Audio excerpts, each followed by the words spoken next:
Okay, peace and love, families. Today we're going to be cleaning our crystals. You're going to start off with some all natural sea salt. Perfect. Got the sea salt. Going to pour about 1/4 of a cup in the bowl.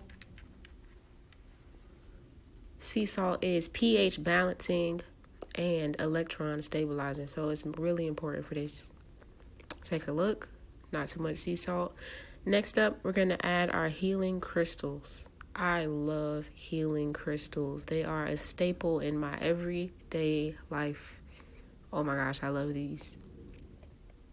I have orange calcite right there, rose quartz, all of these. I love them. Red jasper, zebra jasper, malachite. We out here. Amethyst.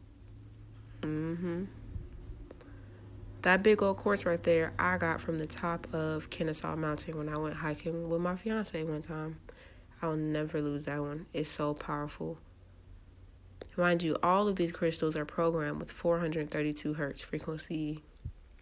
Great. Now, I forgot the most important part, which is the water, but it's okay.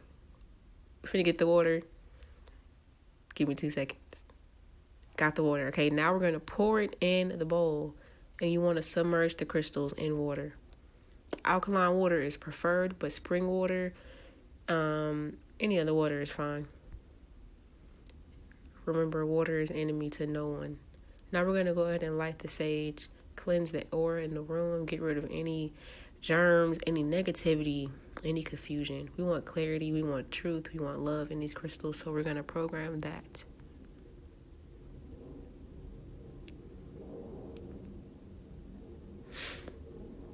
And if you're interested in buying some more sage like this, where I got it from, the link is in the description box below.